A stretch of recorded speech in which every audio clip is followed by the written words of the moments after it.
Pakistan riot police bombard protesters with water cannons and tear gas. About 200 supporters of former Prime Minister Imran Khan tried to prevent his arrest. More details on this later in the news.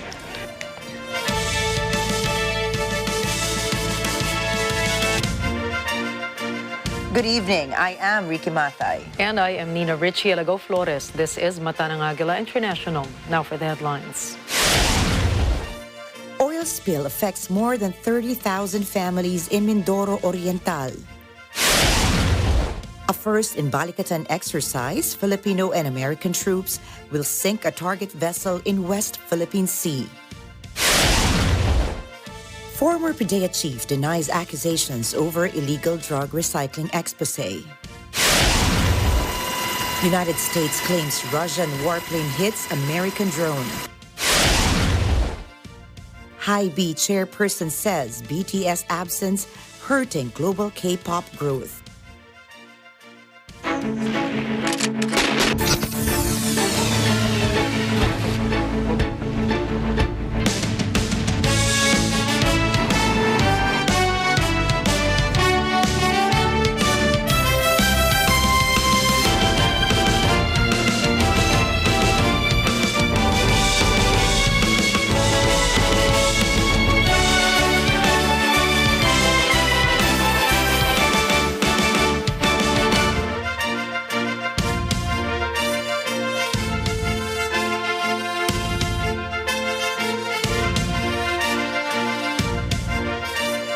More than 30,000 families have been affected by the oil spill in the regions of Mimaropa and Western Visayas following the oil spill from the sunken MT Princess Empress. This prompted government agencies to strengthen their response through the interagency task force created to address the situation in the affected provinces. Randy Bernardino has the details.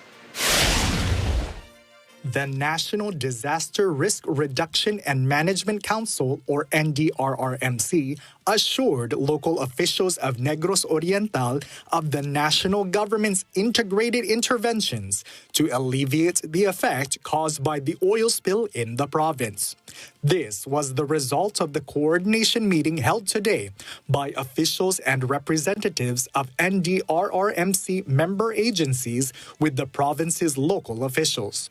The meeting aims to strengthen the response operations following the oil slick caused by the sinking of oil tanker MT Princess Empress last February 28. During the meeting, the group discussed the steps taken by the government to contain the oil spill and the necessary coordination for the immediate disposition of equipment and resources, as well as the streamlining of the entry protocol for the response team and the review of the existing oil spill contingency plan.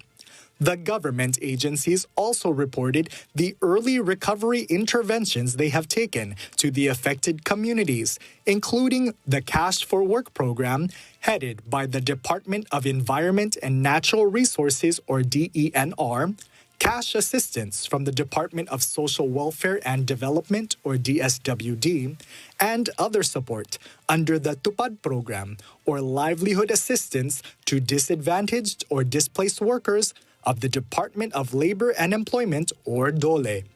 Joint Information Center of the Office of Civil Defense head Diego Agustin Mariano ensured that the agency is cooperating with the DSWD and the DENR in launching additional livelihood for affected residents as well as financial assistance. Tinutugunan na po ng ating DSWD at DNR at sila na po ay nagpapatupad na po ng cash for work program dahil nga po dahil sa oil spill na ito is naapektuhan po ang kanilang kabuhayan.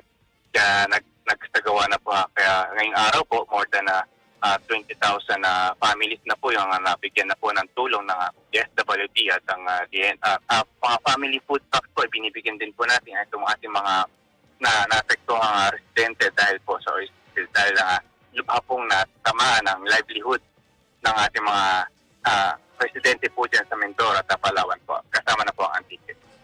The agency is also addressing concerns to clean up and preventing the spread of the oil spill. At patuloy po dyan, binibigyan po natin ng tamang gamit para sa paglilinis po ng ating mga paybayin Binibigyan po natin sila ng supplies para sa tamang paglilinis para sila din po ay safe habang naglilinis. To date, 31,497 families in Mimeropa and Western Visayas are affected by the oil spill, as well as the livelihood of 13,000 farmers and fisherfolk. Based on latest reports, almost 23.9 million pesos worth of assistance has been given by the OCD, DSWD, local government units, Department of Health or DOH, and other non-government organizations or NGOs. Randy Bernardino from Matanang Agila International. Trusted, connected, on point. Part of this year's joint military exercise between the Philippines and the United States in April is sinking a ship near Panatag or Scarborough Shoal in the West Philippine Sea. The largest Balikatan exercises between both countries' troops will be in northern Luzon, Palawan, and Antique. Balikatan spokesperson Colonel Michael Lohico says the sinking exercise of an old fishing vessel will be conducted around 22 kilometers off the shore of Zambales or around 185 kilometers from Panatag Shoal. The sinking exercise will be the first since the joint drills are focused on maritime defense, coastal defense, and maritime domain awareness. Lohico added that the U.S. Army will also hold its first Patriot missile air defense exercise in the country as part of the Coastal Defense Live Fire exercise. The Philippine government, through the Office of the Solicitor General, or OSG, has appealed to the International Criminal Court, or ICC, to suspend its investigation on the war on drugs by the Duterte administration.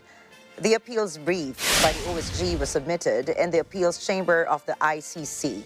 In the 51-page appeal, the Philippines asks the ICC to suspend its plan to probe the former administration's campaign against illegal drugs pending the resolution of the country's appeal.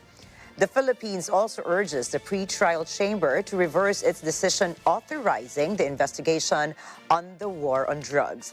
The Philippine government reiterates its position that the country has already withdrawn its membership to the Rome Statute and the body has no jurisdiction over the country's situation. The appeal also mentions that the pre-trial chamber is wrong in insisting that the ICC has jurisdiction over the country because the Philippines was a state party when the crime was committed.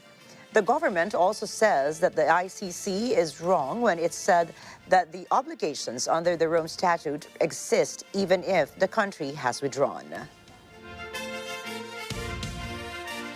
Former officials of the Philippine Drug Enforcement Agency, or PDEA, denied allegations that rewards given to the agency's informants came from the drugs confiscated by their operatives. This after the current chief exposed that two informants demanded a 30% drug cut in every operation stamped. Here's Mian Corvera for the details.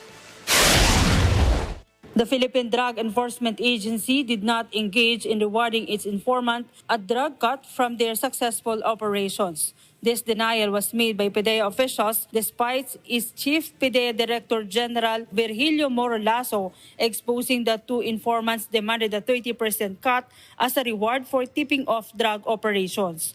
But former PDEA officials says what they gave informants were monetary rewards with 2 million pesos maximum at most, depending on how large the operation was. Former PDEA Chief Wilkins Villanueva says he served with the drug agency for more than 12 years and this incident never happened. And he did not just rely on informants but more on the intelligence information they gathered. Villanueva added that if the 30% drug cut was true, the information had been floated before. Former PDEA Director General Aaron Aquino was also saddened by the expose that would link the agency as an accomplice to illegal drugs. But this never happened under his watch. If he was the one approached or heard of the information, Aquino said he would have immediately arrested the informant and investigated who in the agency was their accessory. It's hurtful, it's saddening, and I'm more than angry when I saw that video. When DG Lasso told Congressman Barbers that there's a 30% cut itong mga informers natin. Definitely, sir, hindi mangyayari yun.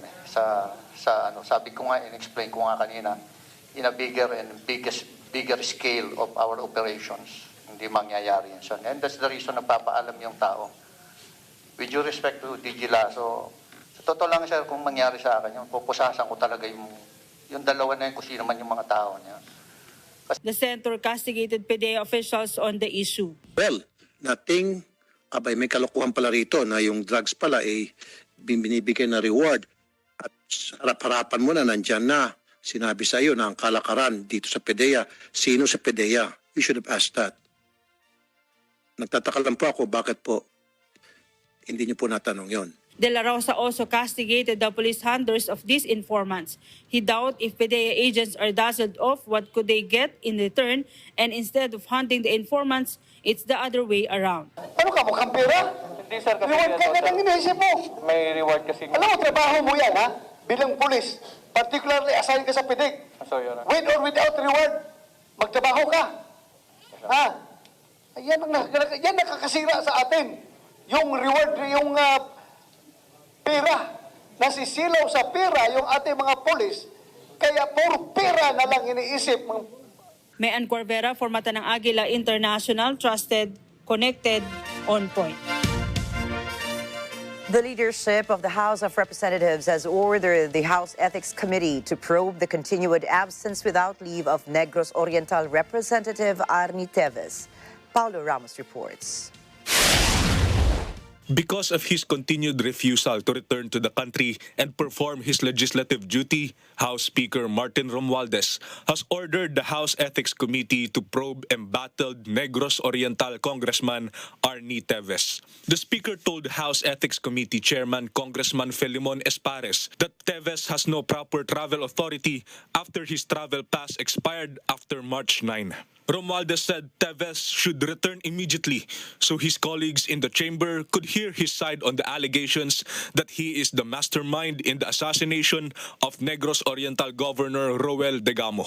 The Speaker added that should charges be filed against Teves, he should face it inside the country and not hide elsewhere. Romualdez also confirmed that the embattled Solon communicated with him through the phone last Monday but did not disclose the country where he is located. According to the Speaker, Teves' fear on his and his family's security prompted him to stay outside the country.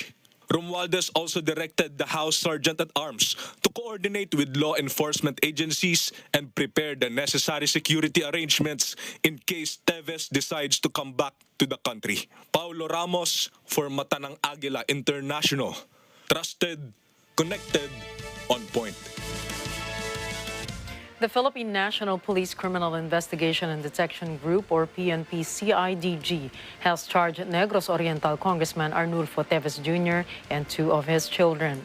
PNP spokesperson Colonel Jean Fajardo says around 3 o'clock in the afternoon today, the CIDG filed before the Department of Justice charges of violation to provisions of Republic Act 10591 or the Comprehensive Firearms and Ammunition Law, as well as illegal possession of explosives against Teves and his two sons, Kurt Matthew and Axel Teves. The case stemmed from the firearms, explosive and ammunition confiscated from their house when police operatives raided their residence last week. Fajardo also confirms the cancellation of Kurt Matthew's license to own and possess firearms. The young Teves faces another charge after hitting a security guard. A Quezon City court found guilty the members of the Dominguez carnapping group who were behind the abduction and killing of car dealer Benzon Evangelista 12 years ago. The court sentenced life imprisonment against Roger Dominguez, Jason Miranda, and Rolando Talban. Another accused, Dominguez, was not included in the verdict since he died while in jail at the National Bilibid Prison, or NBP. In his decision, Judge Rafael Hipolito of Quezon City Regional Trial Court, Branch 215, the accused was meted with reclusion perpetua and will not be eligible for parole for the charges of carnapping with homicide. Evangelista, son of Arsenio Boy Evangelista, president of Volunteers Against Crime and Corruption, or VACC, was burned to death on January 13, 2011, after the accused posed as car buyers. Benson's remains were found in Barangay Buliran, Cabanatuan City, Nueva Ecija. nagpapasalamat kami. It's all over. The judgment of conviction is a victory for the Filipino people and the triumph of justice. It only shows that the wheels of justice in this country keep running and the judicial system is well functioning. The court has spoken. I think they made the right decision in the first place. 12 years nilaban namin itong kaso na to. Naiyak po ako kasi 12 years naalala ko yung anak ko. Kanina diniscuss kung anong in-undergo niya. From the time na pinikap siya, all the way dun sa pagpatay, binaril sa ulo, sinunog po siya. Naiyak talaga ako, no? 12 years, it's really worth it. Simply because naging inspiration kami for all victims of injustice. Nagkaroon ng hope yung mga hopeless na lumalapit sa sa Volunteers Against Crime and Corruption. Meanwhile, the Philippine Coast Guard is now doubtful of the authenticity of the documents presented by oil tanker MT Princess Empress for the vessel to sail. This after the Maritime Industry Authority or Marina admitted that there was no amended certificate of public convenience issued for the vessel, making them ineligible to sail. Madeline Villar Moratillo reports. The Philippine Coast Guard is conducting an investigation on the possible inefficiency of its personnel that allowed MT Princess Empress to sail on February 28. The oil tanker sailed from Bataan to its destination in Iloilo, but the engine encountered a problem and drifted to the coastal province of Oriental Mindoro before it sank. PCG spokesperson Rear Admiral Armando Balilo says based on an initial investigation, PCG personnel did not board the vessel to inspect and instead accepted the documents submitted by the ship's crew. So yun ang pinagbibestigaan ni Admiral Abu. At ang sabi niya kung merong lapses on the part of the Philippine Coast Guard, dapat makita at mabigyan ng kaukulang action yung mga taong involved. Depende kung anong kalalabasan ng investigation. Pagtapos na siguro, tsaka natin tingnan kung anong pwedeng action ang gawin sa kanila. Kung hanggang kanino. Okay, so pwede pong malipan doon sa personnel? May responsibility yung mga supervisors.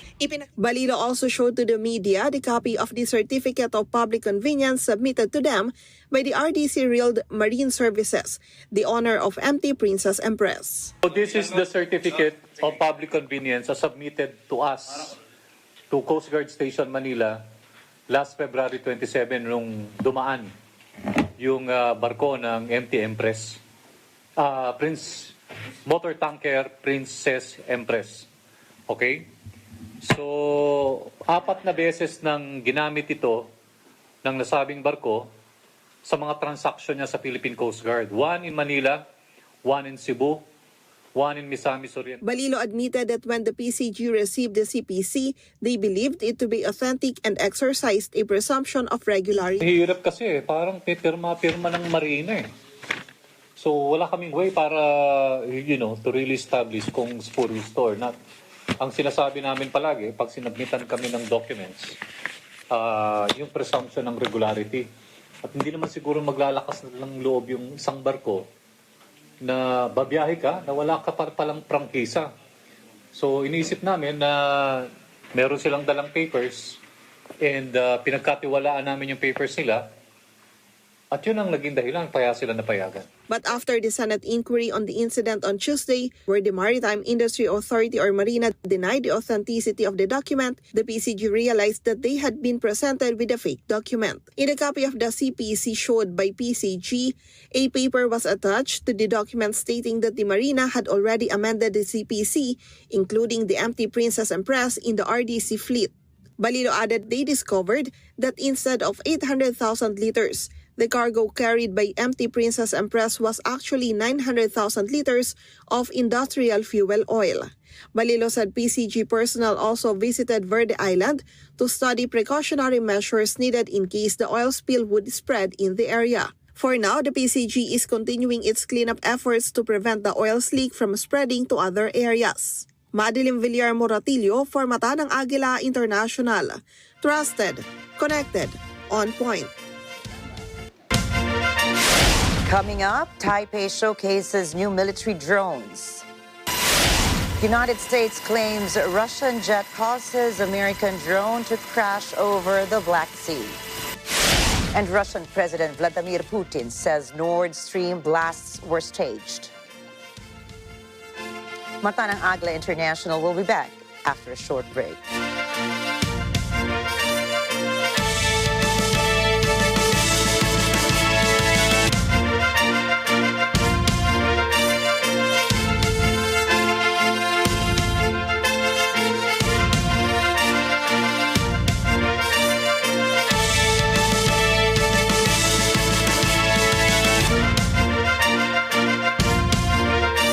This portion.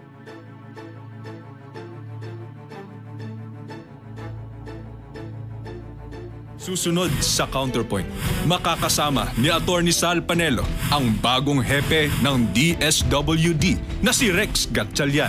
Obligasyon natin at trabaho natin labanan ng kahirapan. Pero attorney, tayong dalawa mag-aminan din tayo na ang kahirapan hindi natin masusumpo sa isang panaginip. Sa Counterpoint, tuwing Miyerkules alas 10:30 ng gabi dito sa Net 25. Ano bang type mo sa babae? Gusto ko chinita. Ah, okay. Gusto ko masungit. Ikaw hindi ka chinito eh. Well, Laki mata medyo. mo eh. Pero gusto ko masungit. Ako po si Jobay Paga Zamora. Abangan niyo po ako sa Sabado sa Oh No, It's Biro Only with Tito Joey De Leon. Get out! Oh no, it's Biro Only. Sunday 25. This portion is brought to you by 318 Automart, Arlex Trading and Construction Supplies.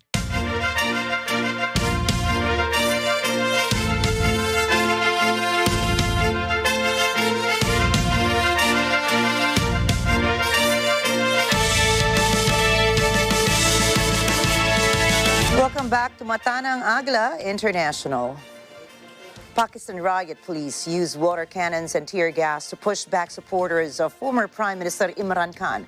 Authorities say the group was preventing officers from arresting Khan. This is the second time the police have been dispatched to Khan's home. Khan has been charged with corruption cases after he was ousted from office. They intend to serve an arrest warrant after he skipped several court hearings.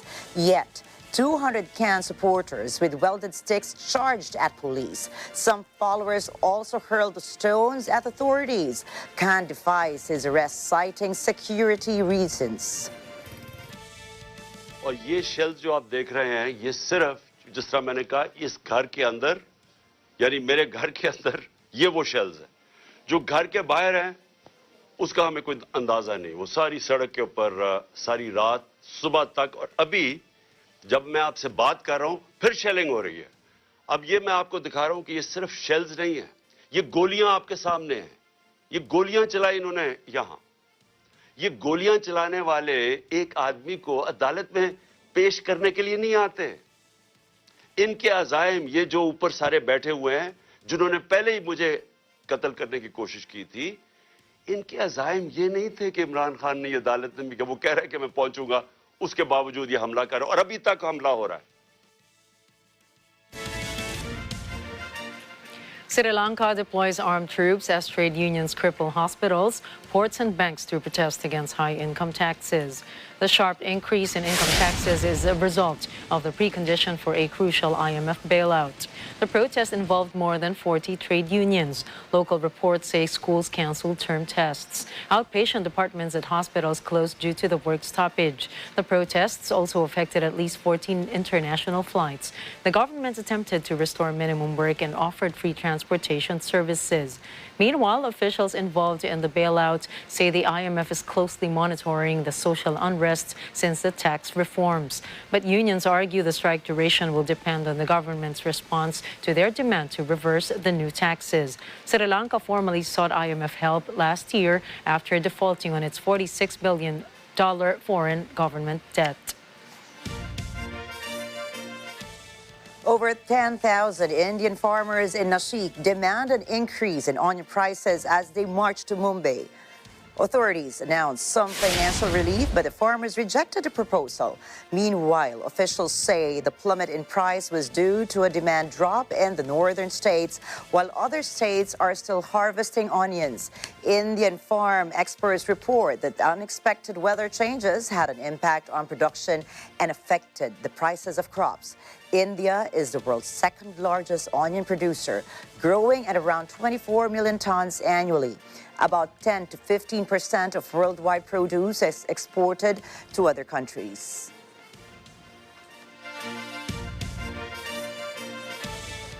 Experts debate on the landmark AUKUS nuclear-powered submarine deal. Australian Prime Minister Anthony Albanese believes the deal was the country's biggest ever military upgrade. But former Prime Minister Paul Keating describes the pact as a great misadventure. John Blaxland from the Australian National University argues the AUKUS security plan is monumental. The AUKUS deal is monumental, but it is probably the most workable plan for Australia to continue to operate submarines in and around Australian waters, given that diesel-electric submarines are no longer viable as a long-term proposition because of the proliferation of satellites, drones, artificial intelligence, and persistent surveillance. Meanwhile, Edward Chan, a researcher focused on China, says Beijing will be concerned about the cooperation between military powers. He believes this could lead to increased UK and US presence in the Asia-Pacific region. What concern is that, from a China perspective, is that the West is willing to share their military technologies to counter China, and China, surprisingly, will feel insecure, especially when Xi Jinping is a kind of more risk-averse person. So it would lead to, more concern about, especially US presence and also UK presence in the regions. Meanwhile, Chinese Foreign Ministry spokesperson Wang Wenbin welcomes Honduras' decision to start diplomatic ties with Beijing. Wang says China is willing to develop friendly and cooperative relations with Honduras and other countries in the world. President Xiomara Castro made the announcement Tuesday that Honduras will establish diplomatic relations with China, a move that would result in the severing of long-standing official ties with Taiwan. Conversely, Taiwan's foreign ministry expressed serious concern at the announcement. Taipei asks Honduras in a statement to carefully consider and do not fall into China's trap, adding the wrong decision could damage the long-term relationship and friendship between Taiwan and Honduras. Honduras is one of only 14 countries that officially recognize Taiwan, a self-ruled island that China considers part of its territory to be retaken one day by force if necessary. The Honduran government did not immediately confirm whether it had officially severed ties with the island. Taipei showcases 5 new types of military drones Tuesday.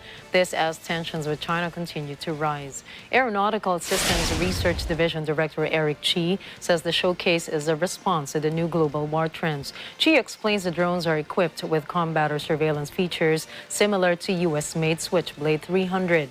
Sources say that Russia's invasion of Ukraine has heightened fears in Taiwan that China might move similarly. On Monday, Chinese President Xi Jinping vowed to build the country's military into a Great Wall of Steel, expanding its defense budget by 7.2% this year. The U.S. military says a Russian fighter jet dumped fuel on an American drone over the Black Sea, collided with it, and then caused it to crash. The U.S. military slams the maneuver.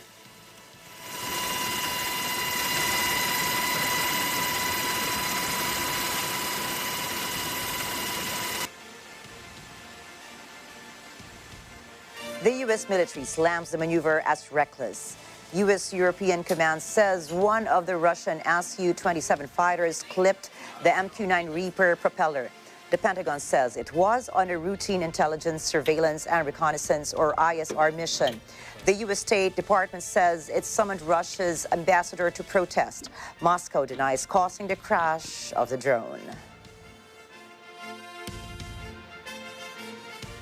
U.S. President Joe Biden addresses his efforts to reduce gun violence with an executive order. The order tightens background checks on customers of firearms. Biden speaks at an event in Monterey Park, California, the place where 11 people were gunned down in January. He says he is adamant in banning assault weapons and high-capacity magazines. None of this absolves Congress the responsibility from the responsibility of acting to pass universal background checks, eliminate gun manufacturers' immunity from liability. And I'm determined, once again, to ban assault weapons and high-capacity magazines. In the meantime, my executive order directs my Attorney General to take every lawful action possible to move us as close as we can to universal background checks without new legislation. It's just common sense to check whether someone is a felon, a domestic abuser, before they buy a gun.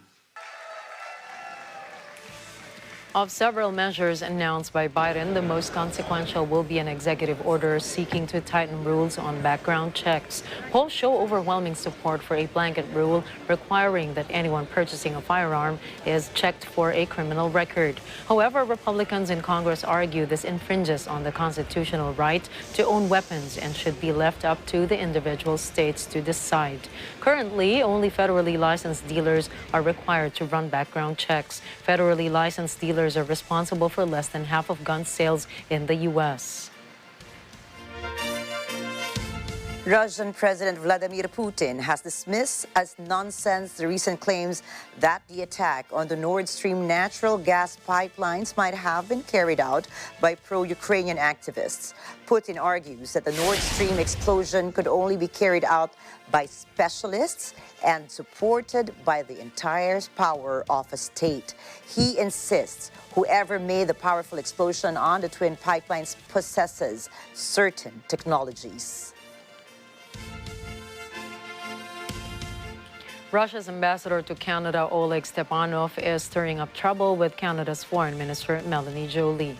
This after Joly said Canada aims to weaken Moscow by any means necessary. Canada answered Stepanov's comments last week to how Western nations would respond if their roles were reversed. Joly said Ottawa is seeking a potential regime change in Russia and aims to topple its government outright.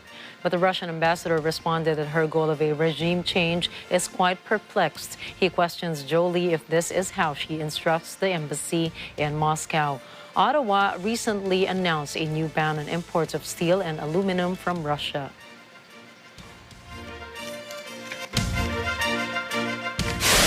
Up next, Turkey finances its post-quake reconstruction. Denmark will set up a $1 billion fund for Ukraine aid.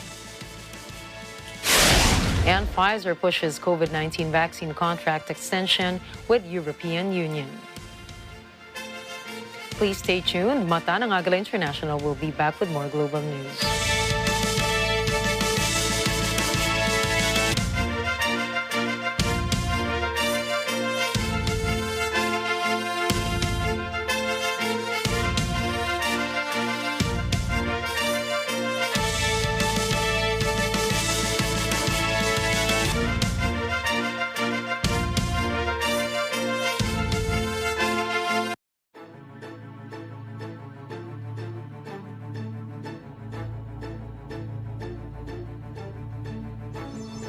Sama-sama ang best and the brightest ng Net25 para sa first Net25 Golf Cup.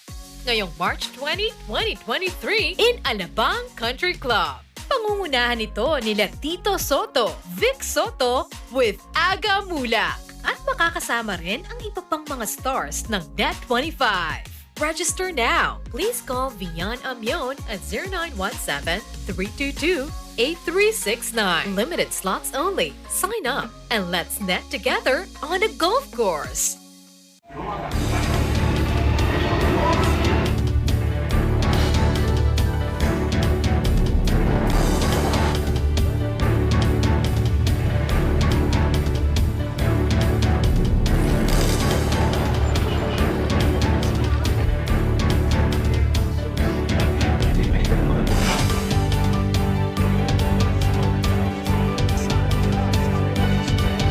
Open for business with Cesar Vallejos.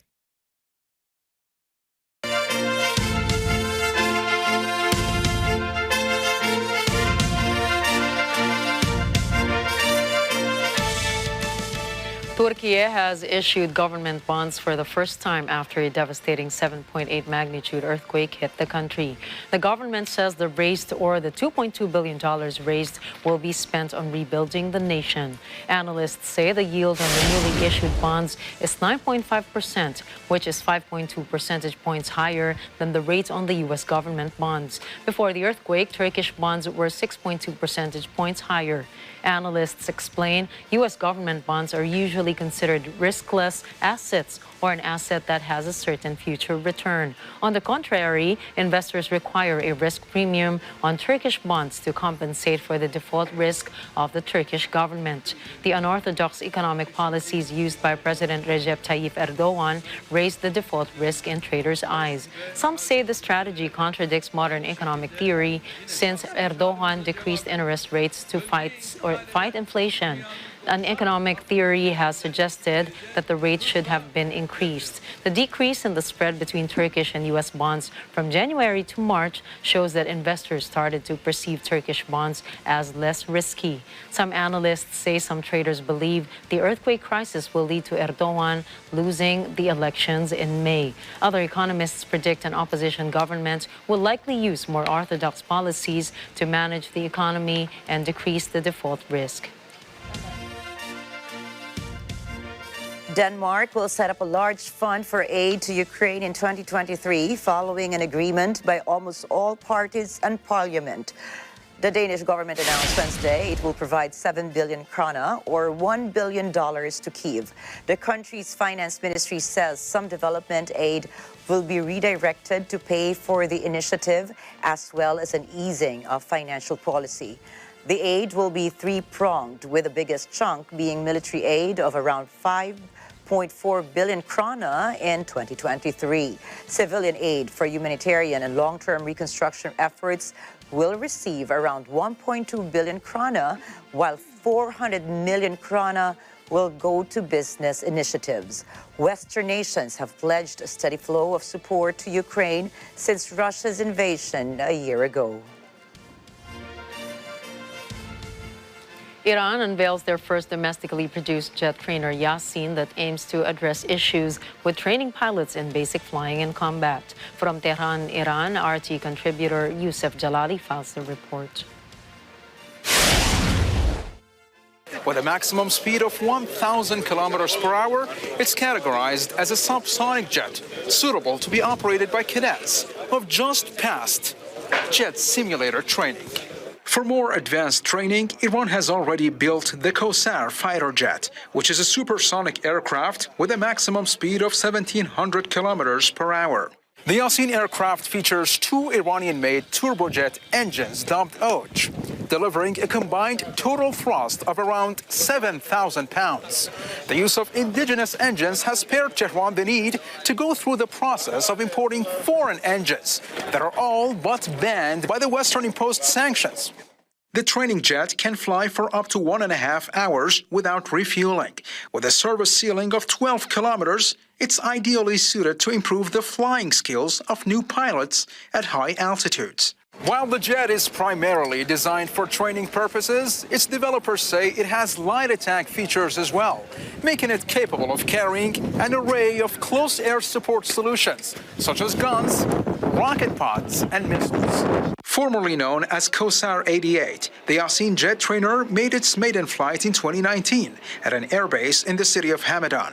The decision to build it came after arms embargoes blocked Iran's ability to purchase foreign-made training jets, prompting the country to try to develop its own. With the Western sanctions turning the screw on Iran's military sector, Tehran has been trying to indigenize this strategic industry.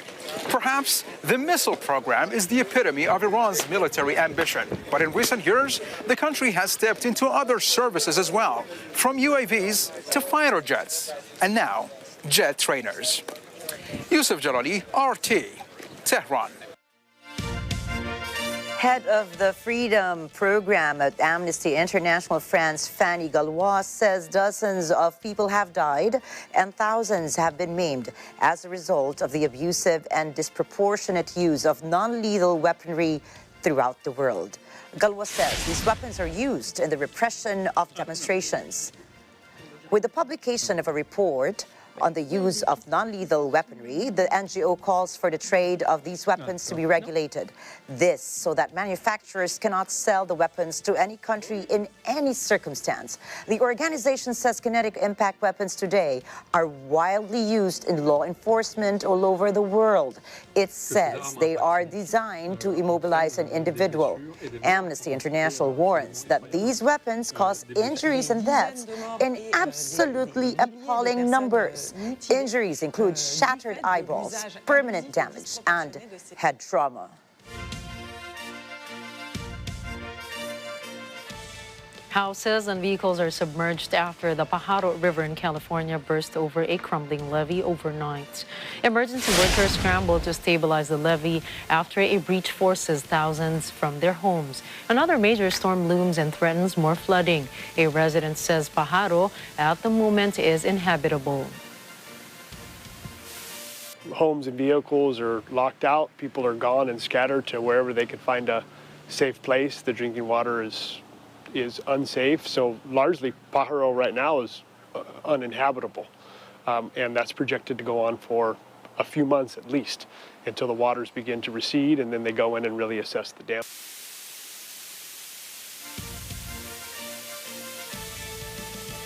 In the U.S., an officer in the state of Ohio kills a zebra with a shotgun round after the animal attacked its owner in a field. The zebra owner remains hospitalized. Initial reports from the sheriff's office in Pickaway County say the arm of 72-year-old Ronald Clifton was dismembered.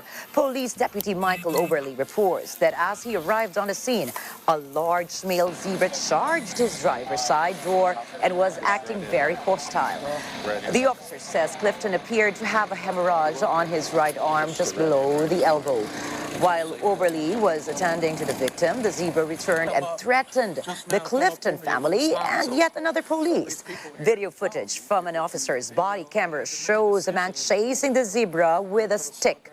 After that failed, another officer tried in vain to scare the animal away.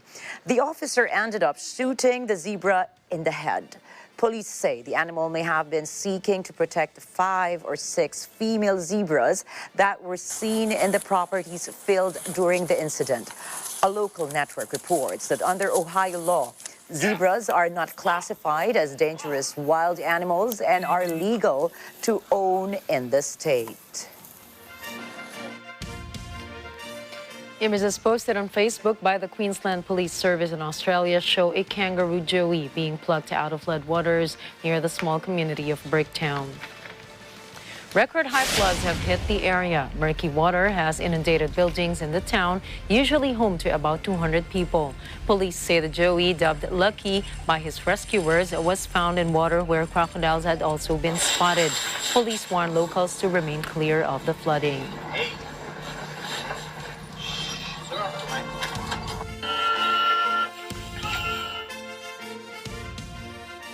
Pfizer has offered to extend its COVID-19 vaccine contract with the European Union, prompting outrage from a handful of member states.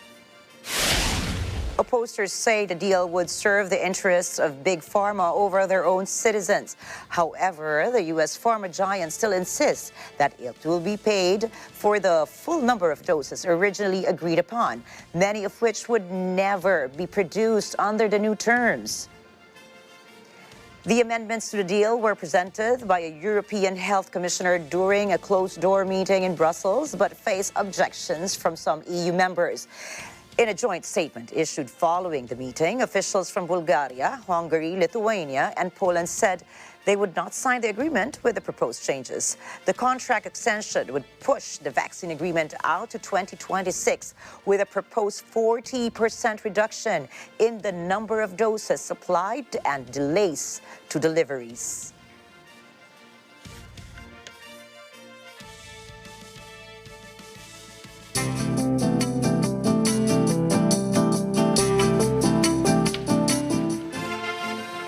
In Argentina, flames rage in a forest area in Corrientes province. The wildfire that started on March 12 affects forest areas in the city of Ituzaingó.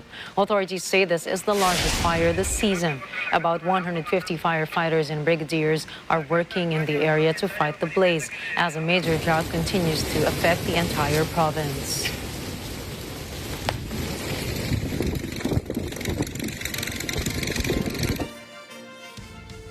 Coming right up, Meta will cut another 10,000 jobs. Milwaukee Bucks secure NBA playoff standing. And Japan announces official start of cherry blossom season. Catch more news when Mata ng Agila International returns.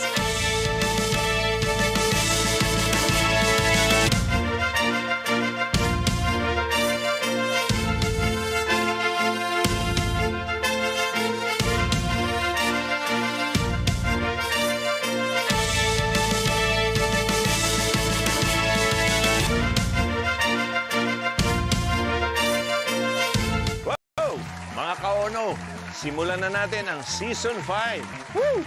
Let's go! Dahil bagong season, ay maraming bagong pranks at segments. Hi!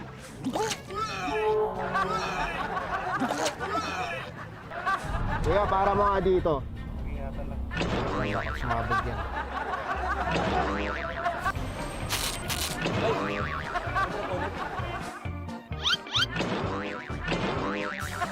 Opo, tubig!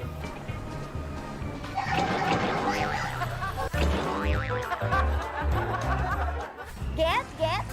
Ow! Basta kasama ko si Jowa, huwag kang ano ha. Oh, ay, kuya, sorry. Akala ko Jowa ko. Cute na A. Anong mas malaki sa anaconda? Anong bansa ang bawal ang cesarean? Ano? Sirit nga. O, sirit. 1, 2, 3. Happy New Season sa inyong lahat. Oh no! It's Biro only! Sa Net 25!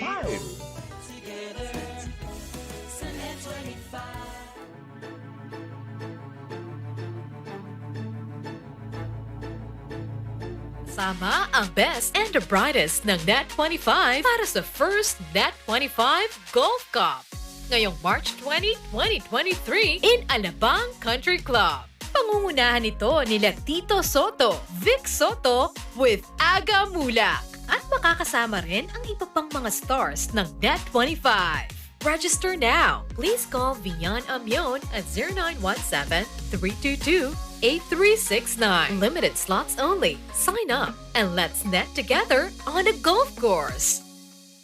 Susunod sa Counterpoint, makakasama ni Atty. Sal Panelo ang bagong hepe ng DSWD na si Rex Gatchalian.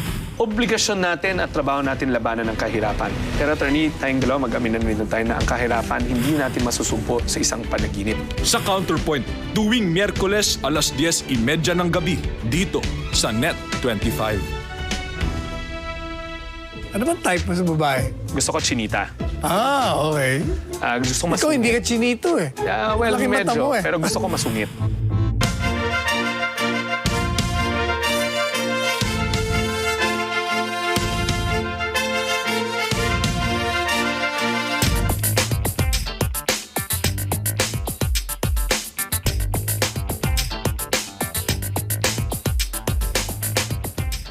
Meta announces another 10,000 jobs cut targeting middle management. CEO Mark Zuckerberg quotes that the shed is part of their year of efficiency.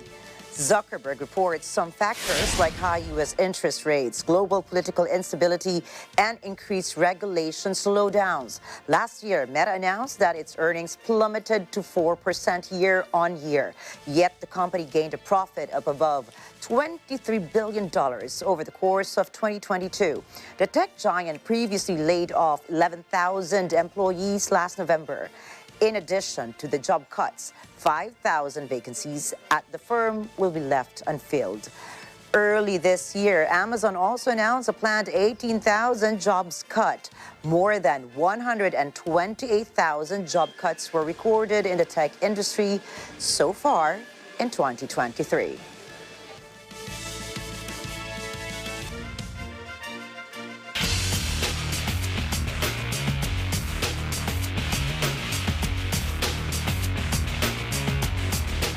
The Milwaukee Bucks clinched an NBA playoff place Tuesday, pulling 116-104 against the Phoenix Suns in Arizona.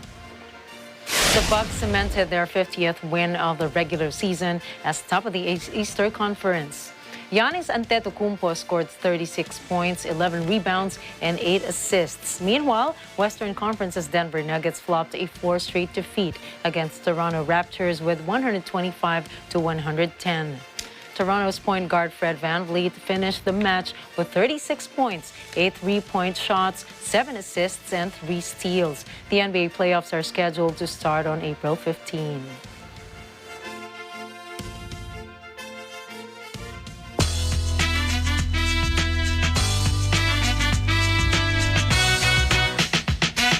Hy-Vee says the South Korean military is slowing the global growth of K-pop group BTS.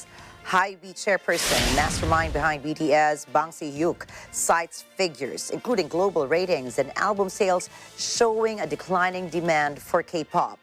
The boy band is widely considered South Korea's biggest ever cultural phenomenon. BTS sells out stadiums around the world and dominates charts while raking in billions for the country's economy and building a global legion of fans known as armies.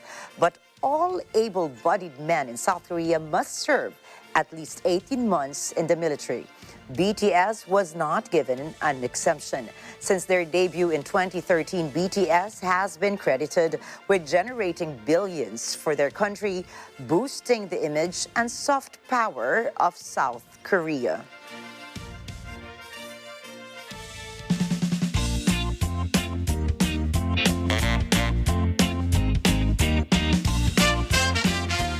Japan announced the official start of Tokyo's cherry blossom season on Tuesday, 10 days earlier than usual. It's tied with a record early start seen only twice before. In the past years, the country's meteorologists have linked the increasingly early blossoms to climate change. Temperatures in Tokyo have been unseasonably mild in recent days. Tokyo's official cherry bloom records go back 70 years. The delicate white-pink flowers have only appeared this early in 2021 and 2020, according to the weather agency.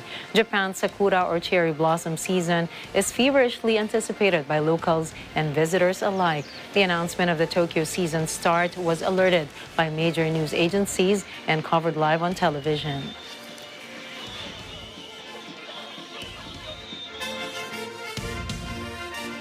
How are we already halfway through the week? And for your midweek motivation, here's a quote from American polymath Benjamin Franklin.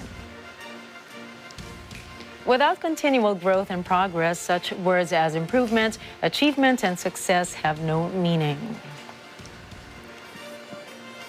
Completely agree with Benjamin Franklin. Me too. That's a wrap for tonight's news. Catch the latest updates on our social media channels.